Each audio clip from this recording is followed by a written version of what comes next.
ഇപ്പോൾ ഈ ഭരണമൊക്കെ തീരാറായപ്പോഴത്തേക്ക് കടുംവെട്ട് തുടങ്ങിയിട്ടുണ്ട്. കടുംവെട്ടെന്ന് പറഞ്ഞാൽ ഈ റബ്ബറൊക്കെ ടാപ്പ് ചെയ്തുകൊണ്ടിരിക്കും.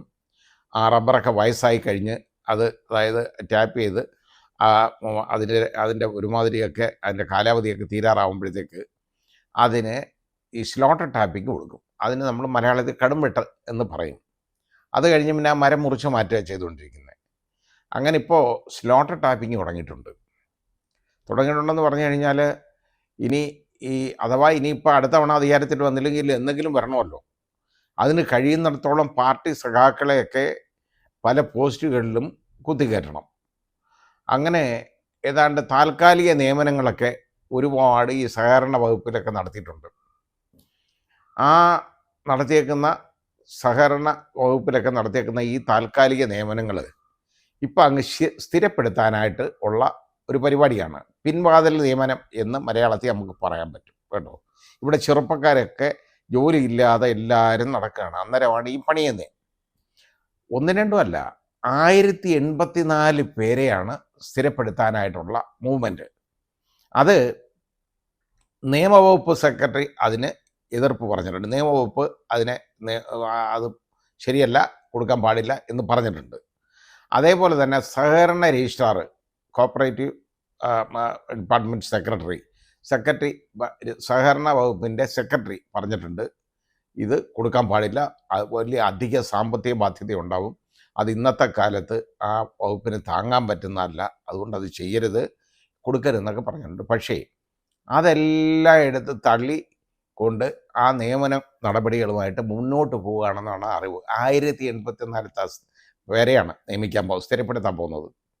ഇതെല്ലാം ഈ പാർട്ടിക്ക് ഇംഗ്ലാവ് വിളിച്ചുകൊണ്ട് നടന്നവന്മാരും അവരുടെ ആളുകളും ഒക്കെ തന്നെയാണ് ഇതിനകത്തുള്ളതെല്ലാം, വേറെ ആരുമില്ല. ഇതുപോലെ ഒരുപാട് ഡിപ്പാർട്ട്മെൻറ്റിൽ ഇതേപോലുള്ള ആളുകളെ കയറ്റി വെച്ചിട്ടുണ്ട്. അത് കാരണം ഉണ്ടാകുന്ന കാര്യമാണ് നമുക്കിപ്പോൾ കാണുന്നത്. അതായത് ഈ പബ്ലിക് സർവീസ് കമ്മീഷൻ KPSC എന്ന് പറയുന്ന ഒരു സ്ഥാപനം നമ്മുടെ ഉണ്ടല്ലോ, ഒരു വെള്ളാന. അതായത് ഒരു 22 പേരാണ് അത് നടത്തിക്കൊണ്ടിരിക്കുന്നത്. കാരണം അത്രയും വലിയ ജോലിഭാരമാണ്. ഓരോ രാഷ്ട്രീയ പാർട്ടിയുടെ ഓരോരുത്തരെ ഈർക്കൽ പാർട്ടികളുടെ പോലും ഓരോ നേതാക്കന്മാരെ അതിനകത്ത് കൊണ്ട് കുടിയിരുത്താൻ വേണ്ടി അത് ജനങ്ങൾ വഹിക്കണം. അതിൻ്റെ ചിലവ് ഒരാൾക്ക് ഏതാണ്ട് ആവറേജ് നമ്മൾ നോക്കിയാൽ 4 ലക്ഷം രൂപ പ്രതിമാസം, അതിൽ കൂടുതൽ വരും. എല്ലാം കൂടെ ചിലവ് നോക്കിയാൽ അതും വരും. കാരണം അനുബന്ധ ചിലവുകൾ, ഡ്രൈവർ, അതിൻ്റെ കാറിൻ്റെ എക്സ്പെൻസ്, ഇതൊക്കെ തുടങ്ങി വരുമ്പോൾ നോക്കുമ്പോൾ അതിൽ കൂടുതൽ വരും. എന്നാലും ഒരു ആവറേജ് 4 ലക്ഷം രൂപ വെച്ച് ഒരാൾക്ക് അതിൽ ചിലവുണ്ടെന്ന് നമ്മൾ കണക്കാക്കിക്കോളൂ. തൽക്കാലം 4 അല്ല, ബാക്കി പാരഫെർണേലിയ ഇതെല്ലാം കൂടെ കൂട്ടുമ്പോൾ ഒരു മാസം ഒരു 5 ലക്ഷം രൂപ പ്രതിമാസം ചിലവ് വരും. ഈ 5 ലക്ഷം രൂപ പ്രതിമാസം ചിലവാക്കി 22 പേരെ വെച്ച് വല്ല പ്രയോജനം ഉണ്ടായിരുന്നെങ്കിൽ കുഴപ്പമില്ല. ഇപ്പോൾ കഴിഞ്ഞ അതായത് ഇപ്പോൾ റാങ്ക് ലിസ്റ്റ് ഇത് വന്നിട്ടുണ്ടായിരുന്നു, ലോവർ ഡിവിഷൻ ക്ലാർക്കിൻ്റെ. അത് തീരാൻ പോവാ റാങ്ക് ലിസ്റ്റിൻ്റെ കാലാവധി. ഏതാണ്ട് 20,000 ശിഷ്ടം ആളുകളെ അതിനകത്ത് അവർ റാങ്ക് ലിസ്റ്റിൽ പെടുത്തിയിട്ടുണ്ട്. LDCയുടെ ലോവർ ഡിവിഷൻ ക്ലാർക്കിൻ്റെ റാങ്ക് ലിസ്റ്റിൽ. അത് ഏറ്റവും നല്ല രീതിയിൽ പണ്ട് അപ്പോയിൻമെൻറ്റ് പോയിക്കൊണ്ടിരുന്നതും കൊട്ടിഘോഷിക്കപ്പെട്ടിരുന്നതാണ് LDCയുടെ റാങ്ക് ലിസ്റ്റ് എന്ന് പറയുന്നത്, ലോവർ ഡിവിഷൻ ക്ലാർക്കിൻ്റെ. അപ്പോൾ LDC റാങ്ക് ലിസ്റ്റ് ഏതാണ്ട് 20,000 മുകളിൽ ആളുകളുണ്ടായിരുന്നു. അതിൽ നിന്ന് ഇതുവരെ അപ്പോയിൻമെൻറ്റ് കൊടുത്തത് എത്രയെന്നറിയോ? 2%. അതായത് ഏതാണ്ട് 400 ശിഷ്ടം പേർക്ക് ആണ് അപ്പോയിൻമെൻറ്റ് കൊടുത്തിരിക്കുന്നത്. അപ്പോൾ ഈ 2% അപ്പോയിൻമെൻറ്റ് കൊടുക്കാൻ വേണ്ടി ഇത്രയും വലിയ ലിസ്റ്റ് ഉണ്ടാക്കി വെക്കേണ്ട കാര്യമുണ്ടോ? ഇല്ല. അപ്പോൾ അത് PSC അതിന് പറയുന്നത് എന്താണെന്നറിയോ? അത് വേക്കൻസി റിപ്പോർട്ട് ചെയ്യുന്നില്ലെന്നാണ്. വേക്കൻസി റിപ്പോർട്ട് ചെയ്യുന്നില്ലെങ്കിൽ എന്തിനായി പരീക്ഷ നടത്തണ്ടേ? എന്തായി വേക്കൻസി റിപ്പോർട്ട് ചെയ്യാൻ ഒക്കാത്തതിൻ്റെ കാരണം? ഈ കോൺട്രാക്റ്റ് അടിസ്ഥാനത്തിൽ താൽക്കാലികക്കാരെ കയറ്റും. കുറേ നാൾ കഴിയുമ്പോൾ ഇവർ ഇത്രയും നാളുകൊണ്ട് ഇരിക്കുക, അതുകൊണ്ട് ഇവരെ സ്ഥിരപ്പെടുത്തണം. അങ്ങനെ ചെയ്തുകൊണ്ടിരിക്കുന്നത് കൊണ്ടാണ് ഈ വേക്കൻസി റിപ്പോർട്ട് ചെയ്യാത്തത്. അത് ഈ ഒരു വകുപ്പെന്നല്ല, എല്ലാ വകുപ്പുകളിലും അതാണ്. മുമ്പൊക്കെ ഒരു റാങ്ക് ലിസ്റ്റിൽ 1ഉം 2ഉം റാങ്കൊക്കെ വരുന്ന ആളുകൾക്ക്, 1ാം റാങ്കും 2ാം റാങ്കും ഒക്കെ കിട്ടുന്ന ആളുകൾക്ക് ഉറപ്പായിട്ട് നിയമനം വരുമായിരുന്നു. ഇപ്പോൾ അതുമില്ല. കോഴിക്കോട്ട് മലപ്പുറംകാരി ഒരു റഷീദ എന്ന് പറയുന്ന ഒരു പെൺകുട്ടി ഡിഗ്രിക്ക് റാങ്ക് ഒന്നാം റാങ്കാണ്. ഡിഗ്രിക്ക് ഒന്നാം റാങ്ക്, പി ജിക്ക് ഒന്നാം റാങ്ക്, അത് കഴിഞ്ഞ് ബി എഡിന് ഒന്നാം റാങ്ക്, എം ഫില്ലിന് ഒന്നാം റാങ്ക്. ഇതെല്ലാം കഴിഞ്ഞതിന് ശേഷം ആ യുവതി ഈ പി എസ് സി നടത്തിയ കേരള പബ്ലിക് സർവീസ് കമ്മീഷൻ നടത്തിയ ഉറുദു അസിസ്റ്റൻറ്റ് പ്രൊഫസർ തസ്തികയിലേക്ക് ഉള്ള പരീക്ഷ എഴുതി.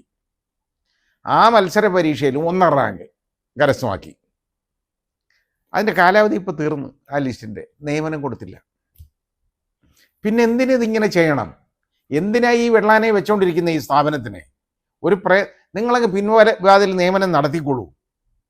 നിങ്ങൾ താൽക്കാലികക്കാരെ കയറ്റിയിട്ട് ഇവിടെ ആർക്കും അല്ലാതെ ഒന്നും കിട്ടാൻ പോകുന്നില്ല.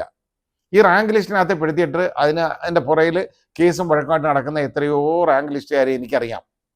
എടുക്കുകയല്ല അവരെ. ഒരു റാങ്ക് ലിസ്റ്റ് ആണെങ്കിൽ കോൺസ്റ്റബിൾമാരെ എടുക്കാനായിട്ട് പോലീസ് കോൺസ്റ്റബിളിൻ്റെ അതായത് CPOയുടെ റാങ്ക് ലിസ്റ്റ് ആദ്യം വരുത്തി അവരെല്ലാം കഴിഞ്ഞ് കഷ്ടപ്പെട്ട് എല്ലാ ഇതും എല്ലാം കഴിഞ്ഞ് പരീക്ഷയൊക്കെ കഴിഞ്ഞ് എല്ലാം റെഡിയാക്കി ഈ റാങ്ക് ലിസ്റ്റ് നോക്കി ആക്കിയിട്ട് ആ റാങ്ക് ലിസ്റ്റിൽ നിന്ന് ഒരാളെപ്പോലും നിയമിക്കാതെ അത് ക്യാൻസലായിപ്പോയി. പിന്നെന്തിനാ ഈ PSC? ഈ കേരള PSC എന്ന് പറയുന്നത് പിന്നെന്തിനാണ്? അതേപോലെയാണ് നമുക്ക് ഈ LPST ആ തസ്തിക, അതുപോലെ തന്നെ UPST തസ്തികകൾ. അത് പല ജില്ലകൾ UPST തസ്തികയിലാണെന്നുണ്ടെങ്കിൽ ഏതാണ്ട് 614 പേരാണ് അതിൽ ക്വാളിഫൈ ചെയ്തിട്ട് ഈ മലപ്പുറം ജില്ലയിൽ മാത്രം ഉള്ളത്. ഒരൊറ്റയാൾക്ക് അതിൽ നിന്ന് ആ റാങ്ക് ലിസ്റ്റിൽ നിന്ന് നിയമനം കൊടുത്തിട്ടില്ല. അതുപോലെ LPST ആണെന്നുണ്ടെങ്കിൽ പല തിരുവനന്തപുരം മുതൽ തുടങ്ങി ഉള്ള ഒരു 5-6 ജില്ലയിലുള്ള ആളുകൾക്ക് ഒരാൾക്ക് പോലും നിയമനം കൊടുത്തിട്ടില്ല. പിന്നെ എന്തിനീ ലിസ്റ്റ് വേണം? എന്തിനീ പരീക്ഷ എഴുതണം? ഈ പാവങ്ങളെ കൊണ്ട് ഈ പരീക്ഷ എഴുതിപ്പിക്കുന്ന എന്തിനാണ്? താൽക്കാലിക നിയമനം നടത്തിയാൽ പോരെ? നടത്തിയിട്ട് നിങ്ങൾ സ്ഥിരപ്പെടുത്തി അങ്ങ് കൊണ്ടുപോയിക്കോളൂ. പാർട്ടി സഹാക്കൾക്കൊക്കെയായാലും കൊടുക്കാനുള്ളത് ഇനി കുറച്ച് നാളേ ഉള്ളൂ. അതുകൊണ്ട് അതങ്ങെടുത്ത് കൊടുത്താൽ പോരെ? അതിന് വരെ ഈ PSC അവിടെ വെച്ചിട്ട് ഞങ്ങളെ കൊണ്ട് എന്തിനാ അവരുടെ ചെലവുകൂടെ ഞങ്ങളെ കൊണ്ട് കൊടുപ്പിക്കണം? ഒരാൾക്ക് ഒരു 5 ലക്ഷം രൂപ ആവറേജ് മാസം എന്തിന് കൊടുപ്പിക്കണം? ഞങ്ങളെ കൊണ്ട് എന്തിന് ചിലവാക്കിക്കണം? ജനങ്ങളാ ചിന്തിക്കണ്ടേ ഇത്. അത് ആരെങ്കിലും ചിന്തിക്കുമോ? ഇതിനൊന്നും ആർക്കും സമയമില്ല. ഈ റാങ്ക് ലിസ്റ്റിൽ പെട്ടിട്ട് ജോലി കിട്ടത്തില്ല, നിയമിക്കത്തില്ല. പിന്നെ എന്തിന് ഈ റാങ്ക് ലിസ്റ്റ് ഉണ്ടാക്കണം? ഇവരെ കൊണ്ട് എന്തിന് പരീക്ഷ എഴുതിപ്പിക്കണം ഈ പാവങ്ങളെ കൊണ്ട്? അതാണ് നമ്മൾ ചിന്തിക്കേണ്ട കാര്യം. അത് യഥാർത്ഥത്തിൽ ഈ കേരള പബ്ലിക് സർവീസ് കമ്മീഷൻ പിരിച്ചുവിടണം. അത് പിരിച്ചുവിട്ടാൽ എത്ര കോടി രൂപയുടെ ലാഭം ഉണ്ടാവുമെന്നറിയാവും. നിങ്ങളല്ലാതെ നിയമനം എന്തായാലും നടത്തുമല്ലോ, അത് നിങ്ങളങ്ങ് നടത്തിക്കൊള്ളൂ യഥേഷ്ടം. ഈ സംരംഭം വേണ്ടാന്ന് വെക്കണം. അതാണ് ചെയ്യേണ്ടത്.